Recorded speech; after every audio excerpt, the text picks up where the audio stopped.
Hi guys, hi అందరికీ. ఎలా ఉన్నారు? బాగున్నారా?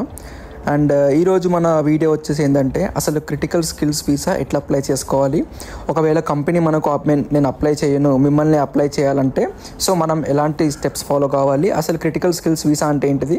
సో దాని గురించి అయితే ఈ వీడియోలో మొత్తం A to Z ప్రాసెస్ మొత్తం చెప్తాను. అండ్ ఇంకా ఇందులో నా ఎక్స్పీరియన్స్ కూడా చెప్తాను.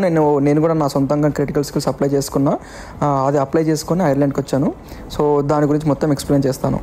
సో దానికోసం ఏం చేయాలంటే ఇక్కడ కనిపిస్తుంది కదా స్క్రీన్ మీద, just critical skills occupation in Ireland అని కొట్టండి. సో ఫస్ట్ లింక్ వస్తుంది. ఆ లింక్ ఓపెన్ చేయగానే మీకైతే ఈ పేజ్ ఓపెన్ అవుతుంది. సో ఈ పేజ్ గురించి చెప్పాలంటే ఈ పేజ్లో ఫస్ట్ చూడండి, చదవండి మొత్తము critical skills occupation list. So మెయిన్గా వచ్చేసి ఈ క్రిటికల్ స్కిల్స్ వీసా అనేది కొన్ని ఆక్యుపేషన్స్కి మాత్రమే ఇస్తుంది, కొన్ని జాబ్ టైటిల్స్కి మాత్రమే ఇస్తుంది. సో ఎవరికి పడితే వాళ్ళకు ఏ జాబ్ రోల్ పడితే ఆ జాబ్ రోల్కి క్రిటికల్ స్కిల్స్ వీసా అనేది రాదు. సో ఇక్కడ కనిపిస్తున్నాయి కదా, కొన్ని ఇంజనీరింగ్ ఫీల్డ్స్లో కానీ, కొన్ని స్పెషలైజ్డ్ ఫీల్డ్స్లో కానీ, సైంటిస్టులు కానీ, డాక్టర్స్ కానీ, ఇన్ఫర్మేషన్ టెక్నాలజిస్టులు కానీ, ఇలా చాలా ప్రొఫెషనల్స్ ఉంటాయి, చాలా జాబ్ ఆక్యుపేషన్స్ ఉంటాయి. ఈ జాబ్ ఆక్యుపేషన్స్కి మాత్రమే క్రిటికల్ స్కిల్స్ వీసా అనేది ఇస్తారు. సో నేను ఇక్కడ స్క్రోల్ చేస్తున్నా కదా, చూడండి ఇవన్నీ job applications, job roles. And ఇంకొక మెయిన్ పాయింట్ ఏంటంటే మనకు ఎప్పుడైతే మనం ఇంటర్వ్యూ సెలెక్ట్ అయిపోయిన తర్వాత కంపెనీ మనకు ఆఫర్ లెటర్ ఇస్తుంది కదా, ఆ ఆఫర్ లెటర్లో వచ్చేసి జాబ్ రోల్ ఉంటుంది కదా, జాబ్ డెసిగ్నేషన్. ఆ డెసిగ్నేషన్ వచ్చేసి కంపల్సరీ ఈ రోల్లోనే ఉండాలి. సో ఈ రోల్లో లేకపోతే నీకు రిజెక్ట్ అయ్యే అవకాశాలు చాలా ఎక్కువ ఉన్నాయి. సో కంపల్సరీ జాబ్ డిస్క్రిప్షన్ వచ్చేసి ఈ రోల్లోనే ఉండాలి. ఒకవేళ మీకు రోల్ లేకపోతే మీరు హెచ్ఆర్తో రిక్వెస్ట్ చేసుకొని నేను ఇట్లా క్రిటికల్ స్కిల్స్ అప్లై చేసుకోవాలని చెప్పి వాళ్ళకి డాక్యుమెంట్ పంపించి నాకు ఈ రోల్లోనే ఆఫర్ లెటర్ కావాలని చెప్పి తీసుకోండి. ఒకవేళ మీకు హెచ్ఆర్ మంచోడైతే వాడికి ఇదే రోల్లో మీకు ఆఫర్ లెటర్ అనేది మీకు ఫార్వర్డ్ చేస్తాడు. సో ఆ లెటర్తో మాత్రమే అప్లై చేయండి. ఎందుకంటే ఇందులో లేని రోల్తో మీరు అప్లై చేశారనుకో రిజెక్ట్ అయ్యే అవకాశాలు 99% ఉన్నాయి. సో మీకు ఎప్పుడైతే ఇంటర్వ్యూ సెలెక్ట్ అయిపోయిన తర్వాత మీకు ఆఫర్ లెటర్ కన్ఫర్మ్ అయిపోయింది అనుకో, సో అంతకన్నా ముందు మీరైతే ఒక ఇంపార్టెంట్ పని అయితే చేయాలి. జస్ట్ గూగుల్లో సెర్చ్ చేయండి, critical skills permit check list అని సెర్చ్ చేయండి. సెర్చ్ చేయగానే మీకైతే ఒక పేజ్ అనేది ఓపెన్ అవుతుంది. ఫస్ట్ పేజ్ కనిపిస్తుంది కదా, critical skills employment permit check list అని. సో దాన్ని అయితే ఓపెన్ చేయండి, దీన్ని డౌన్లోడ్ చేయండి. దీన్ని డౌన్లోడ్ చేసి మీరైతే పాయింట్ టు పాయింట్ చదవండి. ఎందుకంటే ఈ పేపర్లోనే మ్యాక్సిమం అన్ని డీటెయిల్స్ ఉంటాయి. అసలు ఆఫర్ లెటర్ ఎలా ఉండాలి, ఆఫర్ లెటర్లో మీకు ఏ ఇన్ఫర్మేషన్ కావాలి, సో కంప్లీట్ అయితే ఇంట్లో ఉంటుంది. ఇక్కడ కనిపిస్తుంది కదా, ఇక్కడ చూడండి ఎంప్లాయర్ డీటెయిల్స్ అని ఉంది కదా. సో ఈ ఎంప్లాయర్ డీటెయిల్స్ అన్నీ మనకు కంపెనీ మనకు ఫార్వర్డ్ చేయాలి. ఈ డేటా అంతా కంపెనీ మనకి ఇవ్వాలి. అసలు కంపెనీ గురించి ఏంది, ఇక్కడ ప్రతి ఒక్క పాయింట్ మీరు కంపెనీని అడగాలి, నాకు ఇవంతా డేటా కావాలని. ఎందుకంటే మనము అప్లికేషన్ ఫిల్ చేసేటప్పుడు అవన్నీ అందులో సబ్మిట్ చేయాలి. అండ్ కంపెనీ మీకు ఆఫర్ లెటర్ ప్రిపేర్ చేసే ముందు మీరైతే ఇక్కడ కనిపిస్తుంది కదా ఎంప్లాయర్ డీటెయిల్స్ అని, ఈ డేటా అంతా కంపెనీకి అయితే మీరు ఫార్వర్డ్ చేయండి. సో ఇక్కడ డీటెయిల్స్ ఆఫ్ ఎంప్లాయ్మెంట్ ఉంది కదా, టైటిల్ ఆఫ్ జాబ్. నేను చెప్పాను కదా టైటిల్ ఆఫ్ జాబ్ చాలా ఇంపార్టెంట్. క్రిటికల్ స్కిల్స్ వీసాలో టైటిల్ ఆఫ్ జాబ్ అనేది చాలా ఇంపార్టెంట్. ఆ టైటిల్ మీదే మొత్తం ఆఫర్ అంతా బేస్ అయి ఉంటుంది. అండ్ ఇక్కడ కనిపిస్తున్నాయి కదా వేరే పాయింట్స్ కూడా, డీటెయిల్ డ్యూటీస్, ఇంకా రెస్పాన్సిబిలిటీస్, లొకేషన్ ఆఫ్ ఎంప్లాయ్మెంట్, అసలు ఎన్ని ఇయర్స్ ఉండాలి కాంట్రాక్ట్, క్వాలిఫికేషన్స్, ఇవన్నీ కూడా ఎంప్లాయ్మెంట్ ఆఫర్ లెటర్లో కంపల్సరీ ఉండాలి. ఎందుకంటే ఒక వీసా కన్సల్టెంట్ ఇవన్నీ చూసేటప్పుడు కంపల్సరీ ఇవన్నీ ప్రతి ఒక్క పాయింట్ చెక్ చేస్తాడు, ఆఫర్ లెటర్లో అన్ని కరెక్ట్ ఉన్నాయా లేవా అని. అండ్ ఇంకొక ఇంపార్టెంట్ పాయింట్ ఏంటంటే మన ఈ క్రిటికల్ స్కిల్స్ వీసాలో వచ్చేసి శాలరీ కూడా చాలా ఇంపార్టెంట్ పాయింట్. శాలరీ వచ్చేసి మినిమం శాలరీ ఇక్కడ 38,974 ప్లస్ మాత్రం ఉండాలి. అంతకన్నా తక్కువ ఉంటే మాత్రము మనకు వీసా అనేది రిజెక్ట్ అయిపోతుంది, అది వేరే పర్మిట్ కిందకి వెళ్తుంది. సో అది క్రిటికల్ స్కిల్స్లో ఉండదు. మాక్సిమం ఎంత ఉండొచ్చు, కానీ మినిమం మాత్రం 38,974 ఉండాలి కంపల్సరీ. అండ్ ఇంకొక ఇంపార్టెంట్ పాయింట్ ఏంటంటే కంపల్సరీ వీక్లీ 39 అవర్స్ కన్నా ఎక్కువ ఉండాలి వర్క్. 39 అవర్స్ కన్నా తక్కువ ఉంటే మాత్రం అది కూడా రిజెక్ట్ అవుతుంది. అండ్ ఇంకా ఇదే పేజీలో కొంచెం అదర్ ఇన్ఫర్మేషన్ కూడా ఉంది. ఈ అదర్ ఇన్ఫర్మేషన్ మనకి ఎక్కడ అవసరపడుతుంది అంటే మనం ఎప్పుడైతే అప్లికేషన్ ఫిల్ చేస్తున్నో అప్పుడు అవసరపడుతుంది. సో నేను అప్పుడు కూడా చెప్తాను దీని గురించి డీటెయిల్గా. సో ఇదండి ఇన్ఫర్మేషన్ చెక్ లిస్ట్ గురించి. సో ఎప్పుడైతే మీరు కంపెనీలో ఇంటర్వ్యూ సెలెక్ట్ అయిపోయిన తర్వాత కంపెనీకి చెప్పండి ఒక రోజు ఆగండి అని. ఆ డేలో మీరు ఏం చేయాలంటే చెక్ లిస్ట్ మొత్తం చదవండి. చెక్ లిస్ట్ మొత్తం చదివి మనకి ఏ ఇన్ఫర్మేషన్ ఆఫర్ లెటర్లో ఉండాలో చూసి అది కంపెనీకి చెప్పండి. సో వాళ్ళు మాత్రము ఆ ఆఫర్ లెటర్లో అంత డేటా అంతా ఫిల్ చేసి మీకైతే ఆఫర్ లెటర్ని ఇస్తారు. సో ఎందుకంటే ఆఫర్ లెటర్ చాలా ఇంపార్టెంట్, అది దానివల్ల చిన్న ప్రాబ్లం ఏమున్నా కానీ వీసా అనేది ఈజీ రిజెక్ట్ అయిపోతుంది, తర్వాత మళ్ళీ మనమే ఫిల్ అవ్వాలి. కంపెనీ ఆఫర్ లెటర్ టైప్ చేయకముందే మీరైతే అంత ఇన్ఫర్మేషన్ అంతా కంపెనీకి అడగండి. ఎందుకంటే కంపెనీ ఒక్కసారి ఆఫర్ లెటర్ టైప్ చేసి మీకు పంపించింది అనుకో, తర్వాత మీరు మళ్ళీ నాకు చేంజ్ చేయాలని అడిగారనుకో కంపెనీ కొంచెం నెగిటివ్గా చూస్తారు. సో అది కరెక్ట్గా ఉండదు, ప్రాబ్లం అవుతుంది. మళ్ళీ మీకు మన అపీరెన్స్ దగ్గర ప్రాబ్లం అయిపోతుంది, వీళ్ళకి ఏం తెలియదు అనుకుంటారు. సో మీరైతే ఆఫర్ లెటర్ టైప్ చేసే ముందే మీరైతే అన్ని ఇన్ఫర్మేషన్ మళ్ళీ ఒకసారి చదువుకొని మనకి ఏమేమి కావాలో అవన్నీ చూసి కంపెనీకి అయితే చెప్పండి. సో నెక్స్ట్ స్టెప్ ఏంటంటే, ఎప్పుడైతే మీకు కంపెనీ నుంచి ఆఫర్ లెటర్ వచ్చిందో, సో మళ్ళీ మనం ఏం చేయాలంటే ఈ క్రిటికల్ స్కిల్స్ ఆక్యుపేషన్ లిస్ట్ ఉంది కదా, సో ఈ సైట్లోకి అయితే వచ్చేయాలి. ఈ సైట్లో పైన కనిపిస్తుంది కదా ఆన్లైన్ సర్వీసెస్ అని, దాని మీద క్లిక్ చేయండి. దాని మీద క్లిక్ చేస్తే మీకు ఈ పేజ్ అనేది ఓపెన్ అవుతుంది. సో ఈ పేజ్లో చూడండి, అసలు చదవండి ప్రతి ఒక్కటి, ఏది కూడా బ్లైండ్గా క్లిక్ చేయకండి. సో ఫస్ట్ పాయింట్ ఉంది కదా ఎంప్లాయ్మెంట్ పర్మిట్ ఆన్లైన్ సిస్టమ్ అని, సో దాన్ని మాత్రం క్లిక్ చేయండి. దాన్ని క్లిక్ చేయగానే మీకు ఈ పేజ్ అనేది ఓపెన్ అవుతుంది, welcome to employment permit online అని. సో ఈ పేజ్లో కూడా ప్రతి ఒక్క లైన్ చదవండి. సో ఎందుకంటే ఈ వీసా అప్లికేషన్లో ప్రతి లైన్ ఇంపార్టెంటే. సో ఏ లైన్లో ఏముంటుందని చెప్పి మనం ఊహించలేము. సో ప్రతి ఒక్క లైన్ చదవండి. సో చదివిన తర్వాత లాస్ట్ కిందికి వస్తున్నారు కదా, ఆ కింద మీకు కనిపిస్తుంది కదా రెండు, help me choose employment permit form and ఇంకోటి I will select employment permit application from the list అని.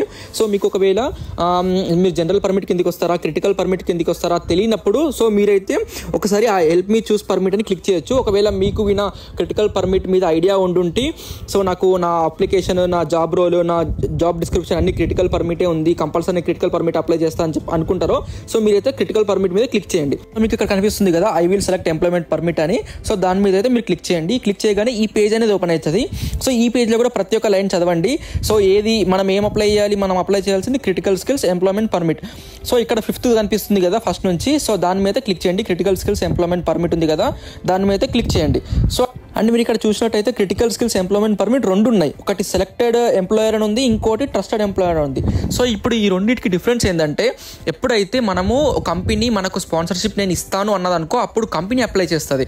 సో కంపెనీ అప్లై చేసినప్పుడు కంపెనీ అదేమవుతుంది, ట్రస్టెడ్ పార్ట్నర్ అవుతుంది. సో ఎప్పుడైతే కంపెనీ నేను అప్లై చేయను, నువ్వే అప్లై అన్నారనుకో, సో అప్పుడు మనం అప్లై చేసుకోవాలి. మనం ఎప్పుడైనా మనం ట్రస్టెడ్ కాదు, మనం స్టాండర్డ్ అప్లికేషన్ అప్లై చేసుకుంటాం. ఎందుకంటే మనం ఒక ఫారెన్ నేషనల్గా అప్లై చేస్తున్నాం. సో మనమైతే స్టాండర్డ్ అప్లికేషన్ మీద క్లిక్ చేయాలి. క్లిక్ చేయగానే ఈ పేజ్ అయితే ఓపెన్ అవుతుంది. సో ఇక్కడ నుంచి మనం చాలా జాగ్రత్తగా ఉండాలి. ప్రతి స్టెప్ కూడా కొంచెం లేట్ అయినా పర్లేదు, ప్రశాంతంగా తీసుకోవాలి. ఎందుకంటే ఒక్కసారి క్లిక్ చేసి మళ్ళీ మనము వెనక్కి వెళ్ళి మళ్ళీ ముందుకు వచ్చినాం అనుకో, చిన్న మిస్టేక్ ఉన్నా కానీ అప్లికేషన్ అనేది రిజెక్ట్ అయ్యే అవకాశాలు చాలా ఎక్కువ ఉంటాయి. సో ఇక్కడైతే మీరు డీటెయిల్స్ అయితే ఇవ్వండి. సో పాస్పోర్ట్ నెంబర్ ఉంది కదా, సో నేనైతే ఎగ్జాంపుల్ ఇస్తున్నాను.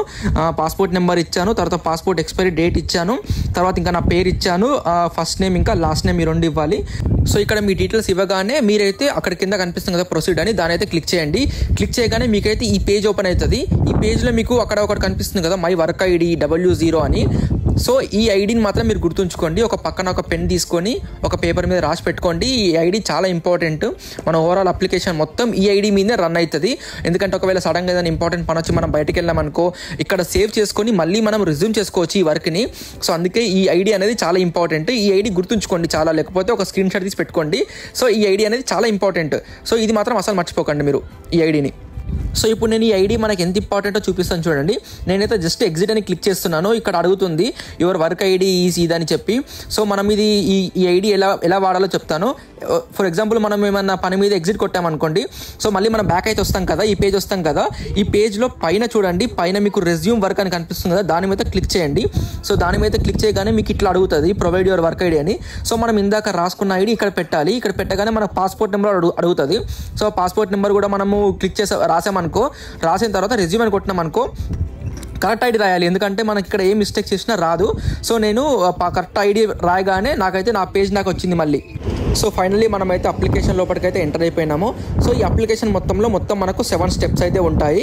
ఇక్కడ పైన కనిపిస్తుంది కదా, ఫస్ట్ స్టెప్ వచ్చేసి ఇంట్రడక్షన్, సెకండ్ స్టెప్ వచ్చేసి రిజిస్ట్రేషన్ డీటెయిల్స్, థర్డ్ స్టెప్ వచ్చేసి details of foreign national, fourth step వచ్చేసి details of redundancy, fifth step వచ్చేసి డీటెయిల్స్ ఆఫ్ ఎంప్లాయ్మెంట్, తర్వాత డీటెయిల్స్ ఆఫ్ రిమ్యునరేషన్, తర్వాత ఇంకా మన ఫైనల్ డీటెయిల్స్. అప్పుడే మనం మనీ పే చేసి అప్లికేషన్ అనేది ఎండ్ చేస్తాం. సో ఇంకా ఫైనలీ మనమైతే అప్లికేషన్లోకి వచ్చేసినాం కదా. సో ఇప్పటి నుంచి ప్రతి స్టెప్ చాలా జాగ్రత్తగా చూడాలి, ప్రతి లైన్ చాలా జాగ్రత్తగా చదివి ఫిల్ అయితే చేయాలి. సో ఇక్కడ రాస్తుంది కదా హూ ఈజ్ ద అప్లికెంట్ అని. సో ఈ అప్లికెంట్ అంటే ఏంటిదంటే మనం అప్లై చేస్తున్నామా లేకపోతే కంపెనీ అప్లై చేస్తుందా అని దాని మీనింగ్. సో ఇప్పుడు మనం ఇక్కడ వేరే కంట్రీ నుంచి ఐర్లాండ్కి పోతున్నాం కాబట్టి మనం ఇక్కడ ఫారెన్ నేషనల్ అని చెప్పి రాయాలి. ఇక్కడ ఆప్షన్స్ వస్తాయి. సో అందులో మనం అయితే ఫారెన్ నేషనల్ అని చెప్పి సెలెక్ట్ చేసుకోవాలి. అండ్ ఇంకో సెకండ్ ఆప్షన్ వచ్చేసి are you acting as an agent for the applicant. దీని మీనింగ్ ఏంటంటే నువ్వు అప్లై చేస్తున్నావా లేకపోతే మన కన్సల్టెన్సీ అప్లై చేస్తుందా అని చెప్పి. సో ఇక్కడ మనం అయితే నో పెట్టాలి. ఎందుకంటే ఎస్ పెట్టినాం అనుకో మనం ఏదో కన్సల్టెన్సీ లాగా అప్లై చేస్తున్నట్టు దాని మీనింగ్ వస్తుంది. సో ఇది ఫిల్ చేయగానే మనం ఫామ్ కంప్లీట్ అని చెప్పి కొట్టకూడదు. సెకండ్ స్టెప్కి అయితే రావాలి. సెకండ్ స్టెప్ మీద క్లిక్ చేయగానే ఇదైతే పాపప్ అయితే ఓపెన్ అవుతుంది. సో ఇక్కడ మళ్ళీ ఒకసారి మన ఇన్ఫర్మేషన్ మొత్తం కరెక్ట్ ఉందా లేదా చెక్ చేసుకోవాలి. సో సెకండ్ స్టెప్ వెళ్ళగానే రిజిస్ట్రేషన్ డీటెయిల్స్ అని క్లిక్ చేయగానే ఈ పేజ్ అయితే ఓపెన్ అవుతుంది. సో నేను ఇంతకుముందు చెప్పాను కదా మనకు కొన్ని డీటెయిల్స్ అనేటివి కంపెనీ నుంచి కావాలని చెప్పి. సో ఇదే వచ్చేసి ఆ డీటెయిల్స్ అనేటివి. సో ఇక్కడ కనిపిస్తుంది కదా ఎంప్లాయర్ డీటెయిల్స్, కంపెనీ గురించి అన్ని ఈ డేటా అంతా మనకైతే కావాలి.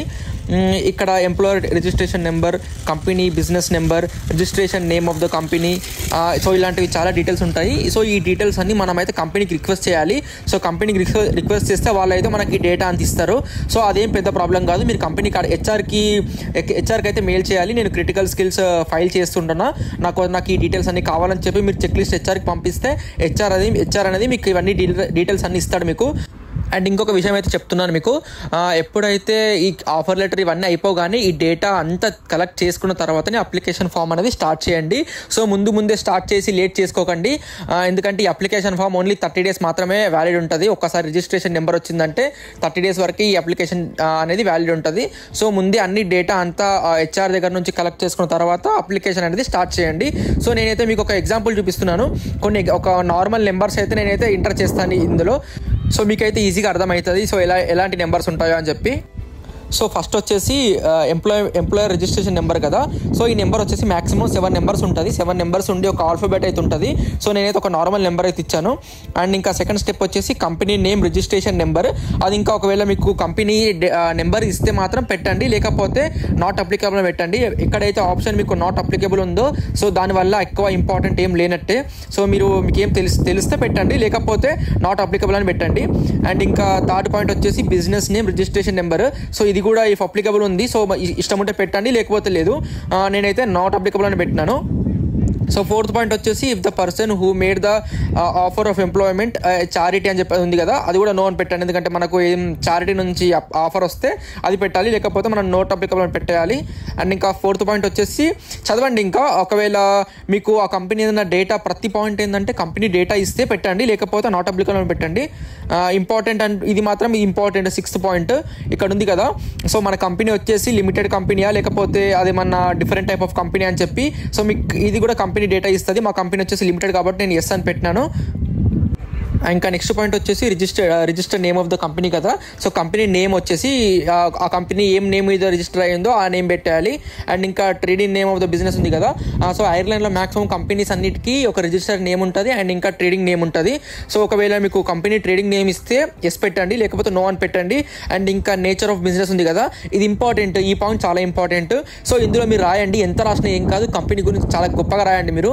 ఎందుకంటే అలాంటి కంపెనీ, అసలు మా కంపెనీ చాలా బాగా చేస్తుంది, సో ఈ ఫీల్డ్లో మా కంపెనీ తోపు, ఇలా చాలా రాయండి. ఎందుకంటే ఎంత ఎక్కువ రాస్తే అంత మంచి ఇంపాక్ట్ ఉంటుంది మీ వీసా మీద. అండ్ ఇంకా నెక్స్ట్ పాయింట్ వచ్చేసి కంపెనీ అడ్రస్. సో ఇవన్నీ కంపెనీ అడ్రస్ కూడా నీకు కంపెనీ ఆఫర్ లెటర్లో ప్రొవైడ్ చేస్తుంది. అండ్ ఇంకా ఎప్పుడైతే మీరు డీటెయిల్స్ అడుగుతున్నారో దాంట్లో ఇంకా కొంచెం క్లారిటీగా అడగండి. నాకు అడ్రస్, హౌస్ నెంబర్, అంటే కంపెనీ అడ్రస్ ప్రతి ఒక్క పాయింట్ అడగండి. సో కంపెనీ అయితే మీకు మొత్తం పోస్ట్ కోడ్ ఇవన్నీ ఇస్తుంది మీకు. సో ఇవన్నీ ఇస్తే ఇవన్నీ ఫిల్ చేయండి మీరు. కంట్రీ, కౌంటీ, టెలిఫోన్ నెంబర్ అన్నీ ప్రతి ఒక్క పాయింట్ ఫిల్ చేయండి, ఏది కూడా వదిలేకండి. ఒకవేళ కంపెనీ ఇస్తే మాత్రం ఎస్ పెట్టండి, లేకపోతే నో పెట్టండి, కానీ ప్రతి ఒక్క పాయింట్ అయితే ఫిల్ చేయండి. నేనైతే ఈ అప్లికేషన్ ఫిల్ చేసేటప్పుడు నేనైతే కంపెనీకి ఒక సపరేట్ మెయిల్ అయితే కంపోజ్ చేశాను. నేనేం అడిగాను అంటే నాకు కంపెనీ కంప్లీట్ డీటెయిల్స్ అయితే కావాలి, అడ్రస్ ప్రతి ఒక్క పాయింట్ కావాలి. ఎందుకంటే కంపెనీ వెబ్సైట్లో అడ్రస్ ఉంటుంది కానీ పర్ఫెక్ట్గా ఉండదు కొన్ని కంపెనీస్లో. మా కంపెనీకి అయితే నేను అయితే రిక్వెస్ట్ చేశాను. సో వాళ్ళైతే నాకు ఒక వర్డ్ డాక్యుమెంట్ అయితే పంపించారు. ఆ వర్డ్ డాక్యుమెంట్లో ఏముందంటే అసలు అడ్రస్ మొత్తం డీటెయిల్గా రాసి పంపించారు, పాయింట్ టు పాయింట్ పంపించారు, వెబ్సైట్ ఇంకా అవన్నీ కూడా పంపించారు. సో అట్లా మీరు కూడా రిక్వెస్ట్ చేయండి కంపెనీకి. సో మన కంపెనీకి రిక్వెస్ట్ చేస్తే కంపల్సరీ కంపెనీ అనేది మనకు ప్రతి ఒక్క డేటా అయితే ఇస్తుంది. ఎందుకంటే ఈ ఫామ్ మనమే ఫిల్ చేసుకుంటున్నాం, అప్లికేషన్ మనమే చేసుకుంటున్నాం కాబట్టి డేటా అనేది లేట్ అయినా కానీ మొత్తం డేటా అనేది సేకరించండి. అంత డేటా అంతా తీసుకున్న తర్వాతనే మనమైతే అప్లికేషన్ అయితే మీరైతే స్టార్ట్ చేయండి. సో ఇప్పుడైతే నేను అడ్రస్ ఫిల్ చేశాను కదా, ఇంకా నెక్స్ట్ అక్కడ 11th స్టెప్ ఉంది కదా, number of EA and non Swiss national అని. సో ఇది కూడా చాలా ఇంపార్టెంట్. సో దీని మీనింగ్ ఏంటంటే ఒక కంపెనీలో అసలు మొత్తం ఎంతమంది ఎంప్లాయీస్ ఉంటున్నారో దాని మీనింగ్. ఒకవేళ కంపెనీలో ఒక 500 స్ట్రెంత్ ఉందనుకో, అక్కడ 500 స్ట్రెంత్ అని రాయాలి. సో అది కూడా డేటా మీకు కంపెనీ అనేది ప్రొవైడ్ చేస్తుంది కంపల్సరీ. సో నేనైతే ఫర్ ఎగ్జాంపుల్ ఒక డేటా అనేది జస్ట్ ఇన్పుట్ చేస్తున్నాను, 125 అని చెప్పి రాశాను. అండ్ ఇంకా నెక్స్ట్ పాయింట్ ఉంది కదా, number of non EA nationals అని, ఇది మన గురించి. సో దీని మీనింగ్ ఏంటంటే థర్డ్ నేషన్ కంట్రీస్ ఎంతమంది ఉన్నారు కంపెనీలో అని. సో నేనైతే జస్ట్ ఒక 12 మెంబర్స్ అని పెట్టినాను. సో ఇది మనని ఎక్స్క్లూడ్ చేసి వాళ్ళు నీకు డేటా ఇస్తారు, ఎందుకంటే నేను ఇంక్లూడ్ చేసి ఇవ్వకూడదు. సో నేను తీసేసి వాళ్ళు ఈ డేటా అయితే ఇస్తారు. ఫర్ ఎగ్జాంపుల్ మనం దీని గురించి మాట్లాడాలనుకుంటే ఒక కంపెనీలో 125 మెంబర్స్ ఉన్నారు మొత్తము, అందులో 12 మెంబర్స్ వచ్చేసి థర్డ్ కంట్రీ నేషనల్స్ ఉన్నారని చెప్పి దాని మీనింగ్ వస్తుంది. అండ్ ఇంకా ఇప్పుడు 13th పాయింట్ ఉంది కదా, దీని మీనింగ్ ఏంటంటే ఇప్పుడైతే మనం ఎవరి డీటెయిల్స్ ఇస్తున్నామో వాళ్ళు చాలా ఇంపార్టెంట్. రేపు మన అప్లికేషన్ ఏమన్నా మిస్ మ్యాచ్ అయినా, ఏమన్నా డాక్యుమెంట్స్ ఏమన్నా ఇబ్బంది ఉన్నా వాళ్ళకినా వీళ్ళకైతే కాంటాక్ట్ అవుతారు వీసా ఆఫీసర్ అనేది. ఎందుకంటే ఈ పర్సన్ జెన్యూనా కాదా, అసలు ఈ పర్సన్ నమ్మొచ్చా నమ్మలేమా, ఈ పర్సన్ నువ్వు ఎందుకు తీసుకుంటున్నావు అని చెప్పి వాళ్ళకి ఏమన్నా క్వశ్చన్స్ రేస్ అవుతే, ఒక వీసా ఆఫీసర్కి క్వశ్చన్స్ రేస్ అయితే వాళ్ళైతే వీళ్ళనైతే కాంటాక్ట్ అవుతారు. సో ఇది వీళ్ళు అనేది మనకు వీసా ఆఫీసర్కి మధ్యలో ఉంటారు వీళ్ళు. ఇది ప్రతి కంపెనీకి ఒకళ్ళు ఉంటారు. సో వీళ్ళ డీటెయిల్స్ కూడా మీరైతే కంపెనీకి హెచ్ఆర్కి మెయిల్ చేసి తీసుకోవాలి. ఎందుకంటే వీళ్ళ డీటెయిల్స్ చాలా ఇంపార్టెంట్ అనమాట. ఎందుకంటే మీకు వీసా స్టేటస్లో మొత్తం వీళ్ళే చూసుకోవాలి. వీళ్ళకి కరెక్ట్ టైంకి ఫోన్ లేపలేదనుకో అక్కడ హోల్డ్ అయిపోతుంది. అందుకే మీరు వాళ్ళకు సపరేట్గా మెయిల్ చేయండి. మెయిల్ చేసి ఇట్లా చెప్పండి, నేను ఇట్లా వీసా అప్లై చేస్తున్నాను, మీ నేమ్ ఇచ్చాను, మీకు ఏమైనా కాల్స్ వస్తే మీరు చెప్పాలి అని చెప్పండి. ఎందుకంటే కొన్నిసార్లు ఏం జరుగుతుందంటే హెచ్ఆర్ ఇంటర్వ్యూ చేస్తాడు, తర్వాత టెక్నికల్లో వేరే మేనేజర్స్ ఇంటర్వ్యూ చేస్తారు, కానీ వీళ్ళు సపరేట్ ఉంటారు, వీళ్ళకి తెలియదు. సడన్గా కాల్ చేస్తే వీళ్ళు ఏం చెప్తారో తెలియదు. అందుకే మీరైతే ముందే మెయిల్ చేస్తే సో పని అయితే ఈజీగా అయిపోతుంది. ఎందుకంటే అన్ని డీటెయిల్స్ ముందు తీసుకోవాలి కదా. అండ్ ఇంకా ఇవన్నీ డీటెయిల్స్ సబ్మిట్ చేసిన తర్వాత మనము జస్ట్ సేవ్ డ్రాఫ్ట్ కొట్టుకోవాలి. ప్రతి దాంట్లో ప్రతిసారి సేవ్ డ్రాఫ్ట్ అయితే కొట్టి పెట్టుకోండి. ఎందుకంటే తెలీదు, సడన్గా ఇంటర్నెట్ క్రాష్ అయిందనుకో మళ్ళీ డేటా అంతా మిస్ అయిపోతుంది. అండ్ ఇప్పుడు నెక్స్ట్ ఫామ్ కంప్లీట్ కొట్టకుండా థర్డ్ పాయింట్ అయితే మనం కొట్టాలి. డీటెయిల్స్ ఆఫ్ ఫారెన్ నేషనల్ ఉంది కదా, దాని అయితే క్లిక్ చేయాలి. సో మీరైతే ఈ అప్లికేషన్ ఫిల్ చేసేటప్పుడు అయితే ఈ చెక్ లిస్ట్ అని చెప్పాను కదా, ఇది ఒక కాపీ తీసి పక్కన పెట్టుకోండి, ఎందుకంటే చాలా ఇంపార్టెంట్. సో ఇక్కడ కనిపిస్తుంది కదా ఎంప్లాయీ డీటెయిల్స్ అని, ఇది మన గురించి. అసలు ఈ పేజ్ మొత్తం మన గురించే ఉంటుంది. సో మన మొత్తం పర్సనల్ డేటా అంతా ఇందులో ఫిల్ చేయాలి. అసలు మన డేట్ ఆఫ్ బర్త్, మన పాస్పోర్ట్ నెంబరు, ఇంకా మన middle names, family name, date of అన్నీ ఇంకా ప్రతి ఒక్కటి ఉంటుంది. మనం అడ్రస్ కూడా మనం ప్రజెంట్ ఏ అడ్రస్ నుంచి అయితే వీసా అప్లికేషన్ ఇస్తున్నామో ఆ అడ్రస్ రాయాలి. ఎందుకంటే ఐర్లాండ్ అడ్రస్ రాయకూడదు. ప్రజెంట్ అడ్రస్ ఫర్ ఎగ్జాంపుల్ నేను ఇది యూరోప్లో ఉండే ఫామ్ అయితే అప్లై చేశాను, కానీ నేను మాల్టాలో ఉండేవాడిని. సో నేనైతే మాల్టా అడ్రస్ అనేది అయితే రాశాను.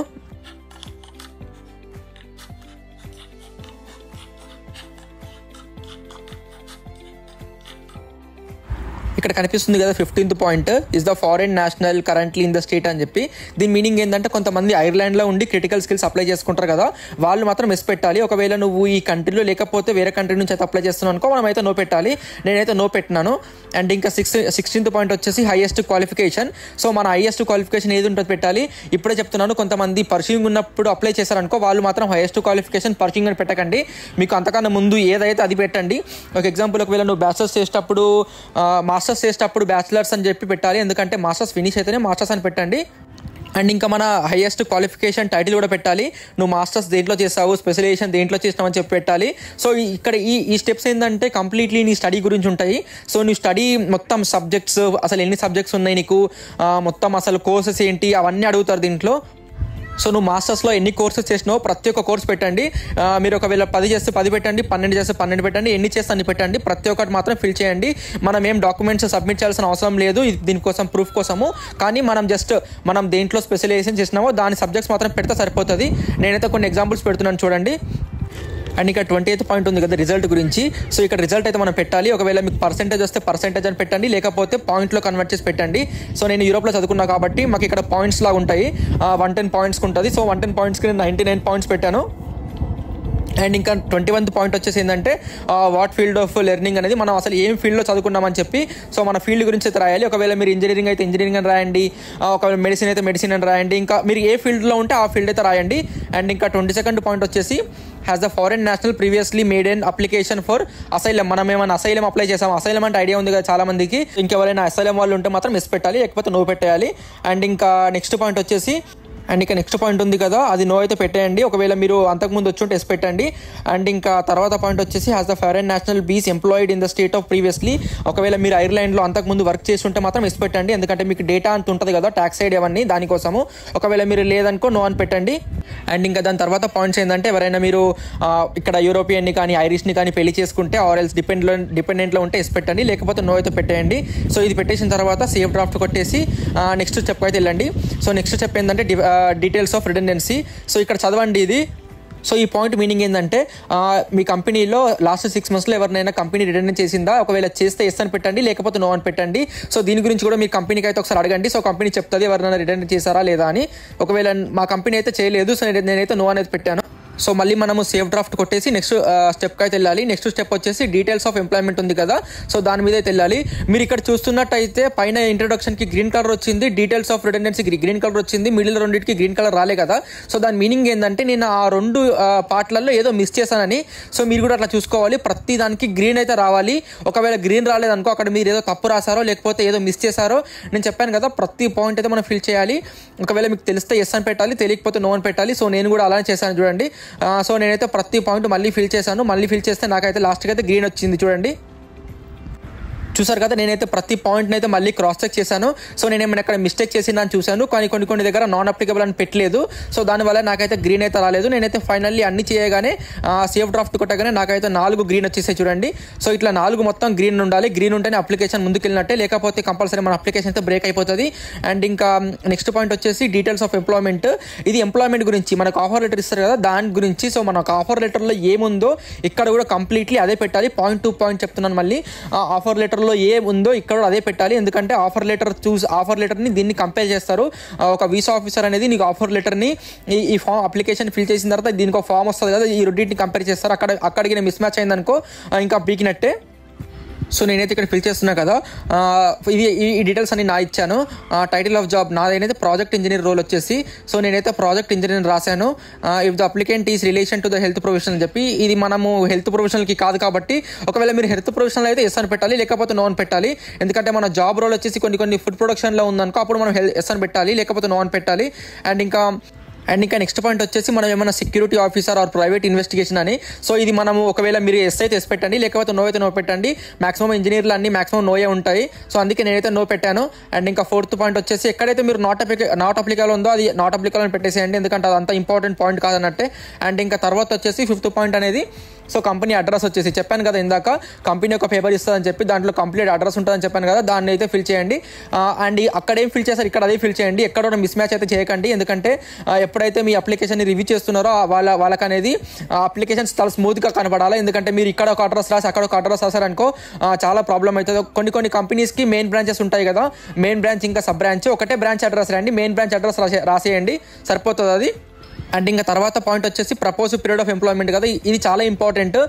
So critical skills employment permit మనకు రావాలంటే మన కాంట్రాక్ట్ వచ్చేసి మినిమం 2 years ఉండాలి, అంటే మినిమం 24 months ఉండాలి. ఒకవేళ 24 months కన్నా తక్కువ ఉంటే అయితే మనకైతే కాంట్రాక్ట్ అయితే రాదు, అంటే క్రిటికల్ స్కిల్స్ ఎంప్లాయ్మెంట్ పర్మిట్ అనేది రాదు. చాలా కంపెనీస్ ఏం చేస్తుంది అంటే ఓన్లీ 12 months ఇస్తుంది. 12 months ఇస్తే ఈ పర్మిట్ అనేది మనకు రాదు. మినిమం 24 months ఉంటేనే మనకి పర్మిట్ అనేది వస్తుంది. ఒకవేళ మీకు 24 months లేకపోతే కంపెనీ రిక్వెస్ట్ చేయండి, నాకు 24 months కంపల్సరీ కావాలి, నా కాంట్రాక్ట్లో 24 months అని మెన్షన్ చేయాలి కంపెనీ, లేకపోతే రిజెక్ట్ అయిపోతుంది, పక్కా రిజెక్ట్ అయిపోతుంది. ఇది మాత్రం 100% గ్యారంటీ. సో కంపల్సరీ 24 months అనేది కాంట్రాక్ట్లో మెన్షన్ చేయాలి. వాళ్ళు మెన్షన్ చేస్తే దాన్ని బోల్డ్లో మెన్షన్ చేశారంటే అది ఇంకా చాలా అడ్వాంటేజ్. ఎందుకంటే 24 months లేకపోతే వాళ్ళు డైరెక్ట్ ఆన్ స్పాట్ రిజెక్ట్ చేసేస్తారు కాంట్రాక్ట్. దీనికి మెయిన్ పాయింట్ వచ్చేసి 24 months క్రిటికల్ స్కిల్స్ పర్మిట్ గురించి. అండ్ ఇంకా propose start date. So maximum మీరు కంపెనీకి మాట్లాడండి, ఒక 2 months తర్వాతనే ప్రపోజ్ స్టార్ట్ డేట్ ఇవ్వండి. ఎందుకంటే దీనికోసమే మనం ఈ అప్లికేషన్ ఫిల్ చేయడానికే మనకు ఆఫర్ అయిపోయిన తర్వాత ఒక 2-3 days పడుతుంది పక్కా.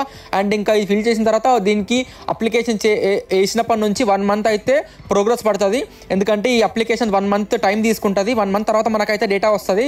అండ్ ఇంకా కొన్ని సార్లు అది 1 month కావచ్చు, 45 days కూడా కావచ్చు. అండ్ ఇంకా నెక్స్ట్ పాయింట్ ఉంది కదా, what are the main functions of this job అని. సో ఇక్కడైతే మీరైతే మీ టాలెంట్ అనేది చూపించాలి. సో ఇక్కడ మొత్తం డెప్త్గా రాయాలి, అసలు మనం జాబ్ ఏం చేస్తున్నాము, జాబ్ రోల్స్ ఏంటిది. సో ఇక్కడ కనిపించే 3 పాయింట్లు, 8th point, 9th point, 10th point, ఇది ఎట్లా పర్ఫెక్ట్గా రాయాలంటే వాడు మన ఆన్సర్ని చూసి వాడు షాక్ అయిపోవాలి, అలా రాయాలి. సో మనం దీంట్లో ప్రొఫెషనల్, మనం దీంట్లో తోపు తురుము అని చెప్పి ఘోరంగా రాయండి. సో ఇందులో మన స్కిల్స్, మనకి ఎన్ని సాఫ్ట్వేర్స్ వచ్చో ఇవన్నీ ప్రతి ఒక్క పాయింట్ రాయండి. మీరు చిన్నప్పటి నుంచి ఏం చేశారు మొత్తం అన్ని రాయండి, ప్రతి ఒక్క స్టెప్ రాయండి. అండ్ ఇంకా మీరు మెయిన్గా రాయాల్సింది ఏంటంటే మనకున్న స్కిల్స్కి ఈ కంపెనీలో జాబ్ వచ్చేసి మనకు 100% సూట్ అవుతుందని చెప్పి మీరైతే ప్రూవ్ చేసుకోవాలి.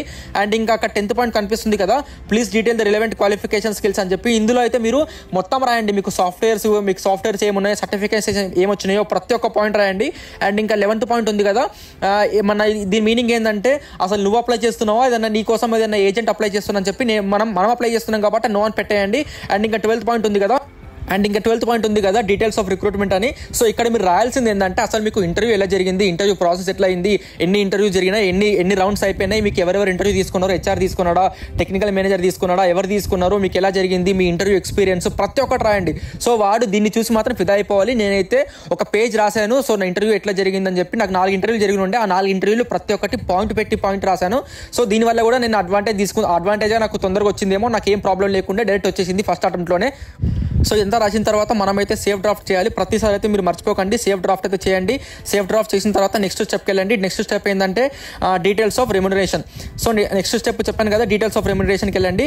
వెళ్ళగానే మీకైతే ఈ పేజ్ అయితే ఓపెన్ అవుతుంది. ఈ పేజ్లో అండ్ ఇంకా నెక్స్ట్ స్టెప్ వచ్చేసి మన ఎంప్లాయ్మెంట్ రెమ్యునరేషన్ గురించి. అండ్ ఇంకా ఇది మెయిన్ ఇంపార్టెంట్ పాయింట్, ఎందుకంటే నేను ఆల్రెడీ చెప్పాను కదా, మన శాలరీ వచ్చేసి మినిమం 38,000 ప్లస్ ఉండాలి. 38,000 ప్లస్ లేకపోతే మాత్రం రిజెక్ట్ అయిపోతుంది. అండ్ ఇంకా మనం ఇక్కడ గ్రాస్ యాన్యువల్ రెమ్యునరేషన్ అయితే రాయాలి. ఐర్లాండ్ది యావరేజ్ శాలరీ అయితే రాస్తున్నాను 45,000 per year ఇది.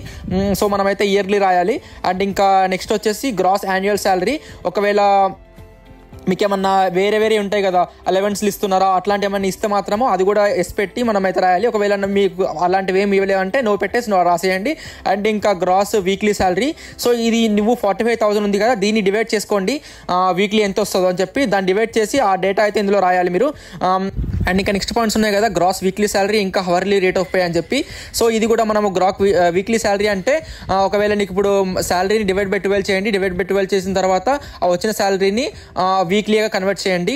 అండ్ ఇంకా హవర్లీ రేట్ ఆఫ్ పే అనేది మారుతుంది. ఒకవేళ మీకు కాంట్రాక్ట్లో 39 hours ఇస్తే దానికి తగ్గట్టుగానే క్యాలిక్యులేట్ చేసేది ఇందులో రాయండి. అండ్ ఇంకా సో మీకు అర్థమై ఉంటుంది కదా, 45,000ని వీక్లీగా మార్చండి అండ్ ఇంకా హవర్లీ రేట్గా మార్చి సో ఇందులో అయితే డేటా అయితే ఇవ్వండి. అండ్ ఇంకా మన నెక్స్ట్ స్టెప్ వచ్చేసి ఆర్ దర్ ఎనీ డిడక్షన్స్ అని చెప్పి. ఒకవేళ మీకు ఈ శాలరీలో ఏమైనా డిడక్షన్ ఉందని చెప్పి కంపెనీ చెప్తుంది ముందే. ఒకవేళ ఉంటే ఎస్ అని పెట్టండి, లేకపోతే అయితే నో పెట్టేయండి. నేనైతే నో పెట్టినాను నా అప్లికేషన్లో. అండ్ ఇంకా నెక్స్ట్ పాయింట్ వచ్చేసి are payments in respect of health insurance part. అంటే ఒకవేళ మన శాలరీలోనే హెల్త్ ఇన్సూరెన్స్ కవర్ అయిపోతుందా అని చెప్పి ఈ పాయింట్ అనమాట. సో ఒకవేళ ఎస్ ఉంటే ఎస్ పెట్టండి, లేకపోతే నో ఉంటే నో పెట్టండి. నాకు వచ్చేసి కంపెనీ లేదని చెప్పింది, అందుకే నేనైతే నో పెట్టినాను. అండ్ ఇంకా ఇవన్నీ పెట్టిన తర్వాత అండ్ ఇంకా నెక్స్ట్ పాయింట్ ఉంది కదా, number of hours of work per week అని. ఇది కూడా చాలా ఇంపార్టెంట్. మినిమం 39 hours ప్లస్ ఉండాలి, అంతకన్నా తక్కువ ఉంటే మాత్రం మన క్రిటికల్ స్కిల్స్ పర్మిట్ అనేది రాదు. సో మినిమం వచ్చేసి 39 ఉండాలి. 39 కన్నా ఎక్కువ ఉన్నా ఏం కాదు, కానీ మినిమం వచ్చేసి 39 ఉండాలి, అంతకన్నా తక్కువ అయితే ఉండకూడదు. అండ్ ఇంకా సేవ్ చేసేసి నెక్స్ట్ స్టెప్కి అయితే వెళ్ళాలి. సో మాక్సిమం మనం అయితే ఎండింగ్ వచ్చాము ఈ అప్లికేషన్లో. అండ్ ఇంకా నెక్స్ట్ స్టెప్ వచ్చేసి డీటెయిల్స్ ఆఫ్ పేమెంట్. సో ఇక్కడ ఎవరు పే చేస్తున్నారు దాని మీనింగ్ ఇది.